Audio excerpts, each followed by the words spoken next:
হযরত মরিয়ম আলাইহিসসালামের বয়স যখন ১৪ বছর তখন তিনি প্রথম ঋতুবতী হন। ঋতুর পরে তিনি পবিত্র হয়ে গোসল সমাধা করে যখন হাম্মামখানা থেকে নিজ কক্ষে ফিরছিলেন তখন তার সম্মুখে একজন উজ্জ্বল চেহারার ব্যক্তিকে দেখলেন। হযরত মরিয়ম আলাইহিসসালাম লোকটিকে দেখে মুখে আবরণ দিয়ে যখন তার পাশ কাটিয়ে যাচ্ছিলেন তখন সেই লোকটি বলল, হে মরিয়ম, আমি আল্লাহ তাআলার পক্ষ থেকে তোমার জন্য এক সুখবর নিয়ে এসেছি।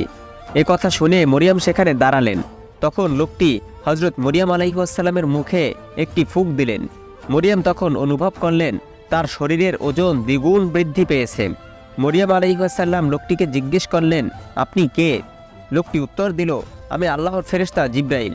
মরিয়ম জিজ্ঞেস করলেন, আপনি আমার জন্য কি সুখবর এনেছেন?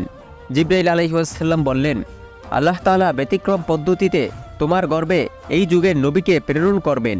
সময় হলে সব কিছুই তুমি দেখতে পাবে। তখন হযরত মরিয়ম আলাইহিসসালাম বললেন, এটা আমার দ্বারা কিভাবে সম্ভব? আমাকে কোনো পুরুষ আজ পর্যন্ত স্পর্শ করেনি এবং আমি কখনো ব্যভিচারিণীও ছিলাম না। তখন জিবরাইল আলাইহিসসালাম বললেন, হে মরিয়ম, এই বিষয়ে তোমার প্রভু বলেছেন উহা আমার জন্য অত্যন্ত সহজ এবং আমি উহা মানুষের জন্য নিদর্শন ও আমার রহমত হিসেবে প্রতিষ্ঠিত করতে চাই। এই কথা বলে হযরত জিবরাইল আলাইহিসসালাম সেখান হতে বিদায় নিলেন। আর এই ঘটনা সম্পর্কেই পবিত্র কোরআন শরীফের সূরা মারিয়ামের ১৬ থেকে ২১ নং আয়াতে আল্লাহ তাআলা ইরশাদ করেন, হে নবী, এই কিতাবে উল্লিখিত মারিয়ামের ঘটনা স্মরণ করুন যখন তিনি এক স্থানে যা বাইতুল মুকাদ্দাসের পূর্ব দিকে ছিল নিজ গৃহের লোকদের থেকে পৃথক হয়ে বসলেন। অতঃপর তিনি তাদের থেকে নিজেকে আড়াল করার জন্য পর্দা করে নিলেন। আমি তার নিকট আমার ফেরেশতা প্রেরণ করলাম এবং সে একজন মানব আকৃতিতে তার কাছে আত্মপ্রকাশ করেছিল। মারিয়াম তাকে দেখে ঘাবড়িয়ে গেল এবং বলল, যদি তুমি খোদাভীরু লোক হয়ে থাকো তবে আমি দয়াময়ের নামে তোমার থেকে নিরাপত্তা প্রার্থনা করছি। ফেরেশতা বললেন, আমি তোমার রবের প্রেরিত ফেরেশতা, তোমার সামনে আত্মপ্রকাশ করেছি। তোমাকে এক পুত পবিত্র সন্তান দান করব। মারিয়াম বললেন, আমার সন্তান কিভাবে হবে? কোনো পুরুষ আমাকে স্পর্শ করেনি আর আমি কখনো ব্যভিচারিণীও ছিলাম না। তখন ফেরেশতা বলল, হবে, এরূপই হবে। তোমার রব বলেছেন এটা আমার জন্য কোনো কঠিন কাজ নয়।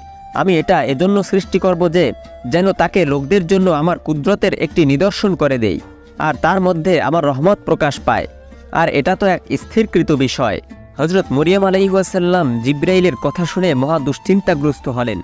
তিনি আল্লাহর দরবারে সিজদায় পড়ে বলতে লাগলেন, হে মহান প্রভু, আমার উপর এমন এক কঠিন পরীক্ষার দায়িত্ব অর্পণ করলে যা লোক সমাজে প্রকাশ হলে আমি সমাজচ্যুত ও নিন্দনীয় মানুষের মধ্যে গণ্য হব। তবুও তোমার প্রেরিত দায়িত্ব পালনে আমি সম্মত আছি। তবে পৃথিবীতে আর কোনো মানুষকে এ ধরনের কঠিন পরীক্ষার সম্মুখীন করো না। এমন পরীক্ষার সম্মুখীন হলে অনেকেই তাদের ঈমান রাখতে সক্ষম হবে না। হে মহান প্রভু, তুমি দয়ার সাগর, তুমি আমাকে এই কঠিন পরীক্ষায় উত্তীর্ণ হবার তৌফিক দান করো, আমাকে ধৈর্যশীলদের অন্তর্ভুক্ত করো।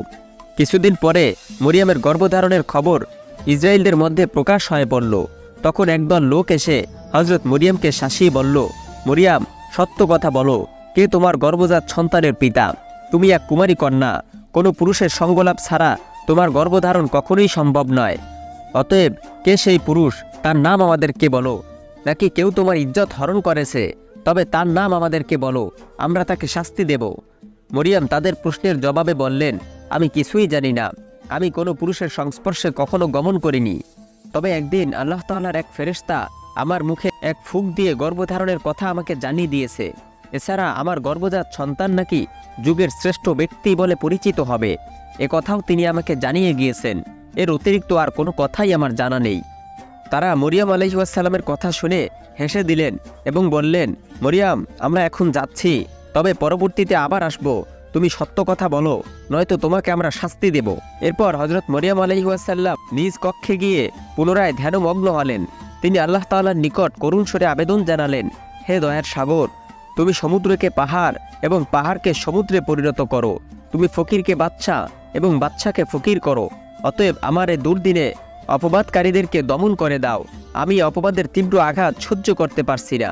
এমন সময় হযরত জিবরাইল আলাইহিসসালাম মরিয়মের কক্ষে এসে বললেন, হে সতীসাধ্বী মরিয়ম, তুমি নিরাশ হইও না। তোমার প্রতি আল্লাহ তাআলার রহমত রয়েছে। বিদ্রুপকারীদের সাময়িক দোষারোপে তুমি অধীর হয়ে পড়ো না। আল্লাহ তাআলা অতি শীঘ্রই অপবাদকারীদেরকে সমুচিত জবাব দিবেন। তুমি সমালোচকদের জবাব দিতে গিয়ে অধিক সময় নষ্ট করো না। সর্বদা মহান আল্লাহর ইবাদত বন্দিগিতে লিপ্ত থাকো। তিনি সর্বাবস্থায় তোমাকে হেফাজত করবেন। মরিয়মের এই ঘটনা নিয়ে ইহুদিদের মাঝে সমালোচনার ঝড় উঠল। ঘরে বাইরে রাস্তাঘাটে একই সমালোচনা। কেউ কেউ মরিয়মের কথায় বিশ্বাস স্থাপন করে তাকে নির্দোষ এবং খোদা প্রদত্ত করুণা লাভের বিষয় আস্থাবান ছিল। আবার কতক লোক তাকে চরিত্রহীনা ও ব্যভিচারিণী বলে উত্ত্যক্ত করতে আরম্ভ করল।